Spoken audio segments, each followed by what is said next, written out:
Nagsimula ang pelikula sa isang lalaking nagngangalang Jackie na sabik na naghihintay sa kanyang sasakyan. Inutusan pala siya ng kanyang boss na alisin ang isang lalaking nagngangalang Walter. Noong nakaraan, si Jackie ay dating boksingero, ngunit dahil sa pinansyal na problema at pangangailangang palayain ang kanyang anak mula sa bilangguan, napilitan siyang maging contract killer na may misyon na patayin si Walter. Maya-maya, dumating si Walter at pumasok sa isang restaurant. Nang makitang pumasok ang kanyang target, mabilis na nagbalat kayo si Jackie ng isang peking biguti at pumasok sa restaurant. Sa loob, umupo si Jackie sa harap ni Walter at sinubukan siyang takutin sa pamamagitan ng pagbabanta. Gayunpaman, hindi natakot si Walter at sa halip ay tinutukan ng baril si Jackie. Sa oras na iyon, natakot si Jackie at sinubukang umalis. Nang malapit na siyang lumabas, inilabas ni Jackie ang kanyang baril at naghanda na barilin si Walter. Si Walter, na nakahanda sa sarili niyang baril, ay agad na pinaputukan si Jackie. Isang shootout ang naganap sa kafe. Dahil sa pamamaril, tinamaan ng ligaw na bala ang may-ari ng kafe habang si Walter ay nakatakas. Kasabay nito, may isang waitress na nagngangalang Lola na nakasaksi sa pangyayari. Napagtanto na may saksi, mabilis na nilapitan ni Jackie si Lola, kinuha siya bilang hostage, at pilit siyang pinapasok sa kanyang sasakyan. Pagkalipas ng ilang minuto, hiniling ni Jackie kay Lola na manatili sa kotse habang tinatawagan niya ang kanyang boss upang sabihin sa kanila na nabigo siyang patayin si Walter. Gayunpaman, nakita ito ni Lola bilang isang pagkakataon upang makatakas. Napansin ito ni Jackie at mabilis siyang hinabol. Naabutan niya ito, at naglaban sila saglit. Sa huli, nagawa ni Jackie na pakalmeyin si Lola at nangakong hindi siya sasaktan dahil hindi naman siya masamang tao. Matapos marinig iyon, medyo huminahon si Lola. Pagkatapos ay ipinaliwanag ni Jackie sa kanya ang lahat, sinabi na siya ay naging isang hitman dahil kailangan niya ng pera. Kailangan niya ng maraming pera para mailabas ang kanyang anak sa kulungan. Naniniwala si Jackie na ang kanyang anak ay walang kasalanan dahil siya ay maling inakusahan ng pagnanakaw at ipinadala sa bilangguan. Gayunpaman, dahil nabigo si Jackie na patayin si Walter, nabigo rin siyang makuha ang perang kailangan niya. Matapos marinig ito, naniwala si Lola na hindi masamang tao si Jackie. Pagkatapos ay niyaya niya si Jackie na pumunta sa kanyang bahay dahil mayroon siyang solusyon sa lahat ng kanyang problema. Pumayag naman si Jackie. Bandang hapon, dumating si Jackie sa bahay ni Lola. Anak pala ng isang mayamang balo si Lola, pero pinili niyang mamuhay ng simple at nagtrabaho bilang waitress sa isang restaurant. Ipinaliwanag ni Lola na may matinding sakit ang kanyang ina sa ospital. Hindi siya bibigyan ng mana ng nanay niya maliban na lang kung mag-aasawa siya, kaya pinakiusapan ni Lola si Jackie na magpanggap na boyfriend niya. Sa ganitong paraan, maniniwala ang kanyang ina na ikakasal na siya at ibibigay sa kanya ang mana. Nangako si Lola na ibabahagi ang pera kay Jackie kung gagana ang kanilang plano. Nang marinig iyon, pumayag si Jackie, at nagpasya silang bisitahin ang ina ni Lola sa ospital kinabukasan. Pero kailangan muna nilang magpahinga. Samantala, ang boss ni Jackie na si Dom ay nag-uulat ng pagkabigo ni Jackie sa kanyang sariling boss na si Polly. Si Polly ay isang boss ng mafia, at si Dom ang kanyang kanang kamay. Noong panahong iyon, hindi natuwa si Polly na marinig ang pagkabigo ni Jackie at inutusan niya si Dom na patayin si Walter. Gusto rin ni Polly na hulihin ni Dom si Jackie at dalhin sa kanya dahil natatakot si Polly na baka magsumbong sa mga pulis si Jackie. Kinabukasan, binisita ni na Jackie at Lola ang kanyang ina sa ospital. Kumilos si Lola na parang boyfriend niya si Jackie at sinabihan niya ang kanyang ina na malapit na silang ikasal. Umaasa siyang ibibigay sa kanya ng kanyang ina ang mana, ngunit hindi ganoon kadaling naniwala ang kanyang ina. Ibibigay lang daw niya ang mana kung legal na kasal sina Lola at Jackie. Sinabi ni Jackie ang totoo. Ipinaliwanag niya na kailangan niya ng mabilis na pera para mapalaya ang kanyang anak sa kulungan ngunit tiniyak niya sa ina ni Lola na tunay niyang minamahal si Lola, at papakasalan niya ito pagkatapos na makalaya ang kanyang anak. Nakapagtataka, iminungkahi ng ina ni Lola na kumuha ng abogado si Jackie at nag-alok na magbayad para sa lahat ng mga legal na bayarin. Natuwa si Jackie sa narinig at agad na naghanap ng abogado para tumulong sa pagpapalaya ng kanyang anak. Lumipat ang eksena kay Polly, na pinapagalitan si Dom. Galit na galit si Polly dahil hindi pa rin nagawang patayin ni Dom si Walter.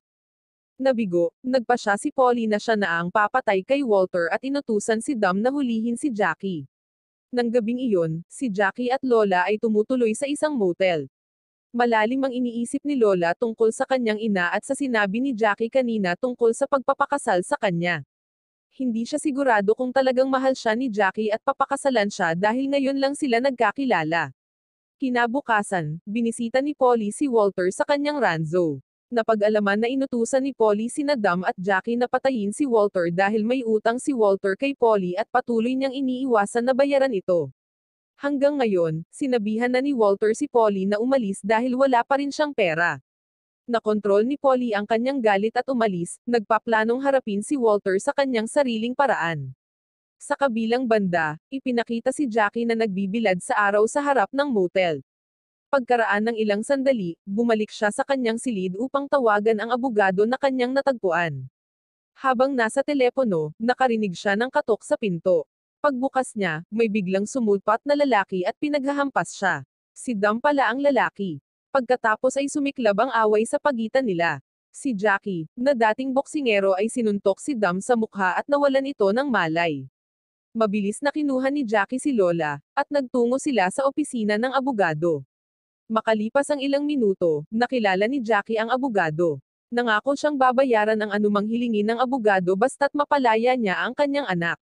Ipinaliwanag ni Jackie na ang kanyang anak ay inosente at maling inakusahan ng pagnanakaw ng isang kaibigan. Pumayag silang magtulungan para mapalaya ang kanyang anak. Samantala, nakikitang pinapagalitan ni Polly si Dam dahil sa kanyang pagkabigo na hulihin si Jackie.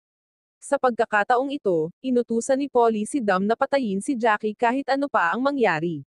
Lumipat kina Jackie at Lola, na ngayon ay may abogado na para tulungang palayain ang anak ni Jackie sa korte. Kinabukasan, bumalik sila sa ospital para makita ang ina ni Lola at pag-usapan ang bayad ng abogado dahil nangako ang nanay ni Lola na sasagutin ito. Gayunpaman, pagdating nila, nalaman nilang kamamatay lang ng ina ni Lola. Sinisira nito ang plano ni Jackie na palayain ang kanyang anak.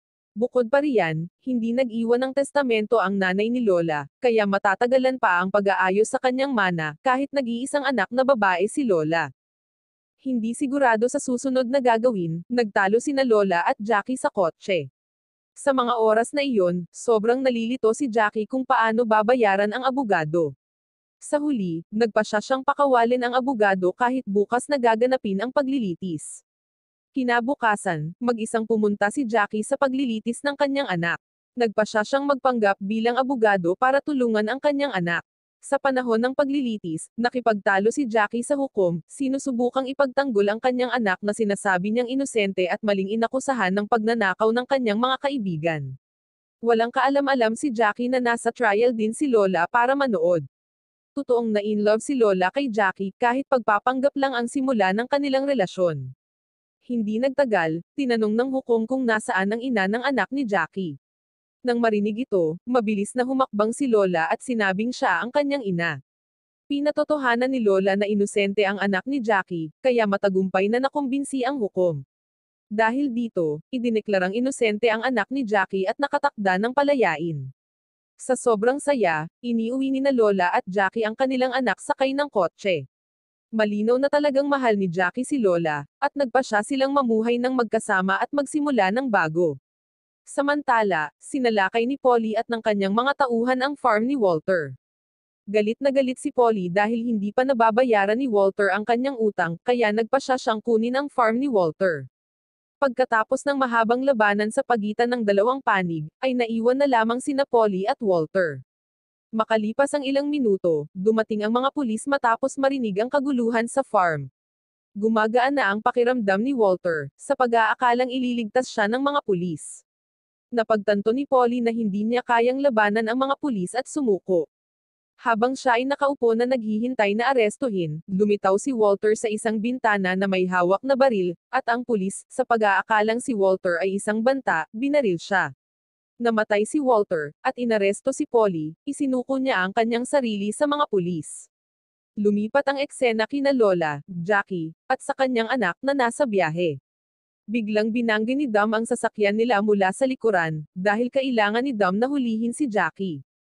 Mabilis na bumaba si Jackie sa kotse at sinubukang labanan si Dam na humantong sa isang bakbakan. Sa kasamaang palad, natalo si Jackie at sinubukan ng kanyang anak na paputukin ang baril kay Dom ngunit walang laman ang baril. Kaya, binaliktad ni Dom ang pangyayari sa pamamagitan ng pagtutok ng baril sa anak ni Jackie. Kahit hirap na si Jackie, hindi pa rin siya sumusuko. Bumangon siya at nakiusap kay Dom na barilin siya sa halip, hinihiling kay Dom na huwag saktan ang kanyang anak o si Lola. Humingi rin ng paumanhin si Jackie sa pagkabigo sa kanyang misyon na patayin si Walter nang utusan siya ni Dom na gawin ito. Doon, ipinaliwanag ni Jackie na hindi siya tumakas sa kanila, ngunit naghahanap siya ng pera upang palayain ang kanyang anak mula sa bilangguan. Nang marinig ito, napagtanto at pinapatawad siya ni Dom, naalala na si Jackie ay dating nagtatrabaho para sa kanya. Sa oras na iyon, hinayaan ni Dom na umalis si Jackie kasama ang kanyang anak at si Lola. Hindi alam ni Dom na naaresto na si Polly, kaya malamang ay maaaresto din si Dom mamaya.